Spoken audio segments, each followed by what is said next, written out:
Welcome to lucky lotus. చిన్నప్పుడు నేను చదువుకున్న చాలా పద్యాల్లో నాకు బాగా నచ్చినవి, నేను ఎప్పటికీ మర్చిపోలేని పద్యాలు కొన్ని ఉన్నాయి. అందులో కొన్ని మీతో షేర్ చేసుకుంటాను. తల్లిదండ్రి మీద దయలేని పుత్రుడు పుట్టనేమి వాడు గిట్టనేమి, పుట్టలోని చెదలు పుట్టవా గిట్టవా విశ్వదాభిరామ వినురవేమ. తల్లిదండ్రుల మీద దయా జాలి కనికరము ప్రేమ లేని కొడుకు పుట్టినా కానీ చనిపోయినా కానీ వాని వల్ల ఏ విధమైన ప్రయోజనం ఉండదు.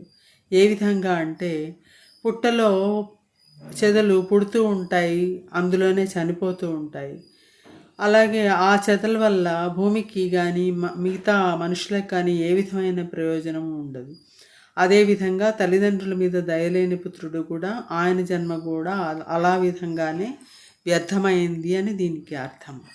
Thank you.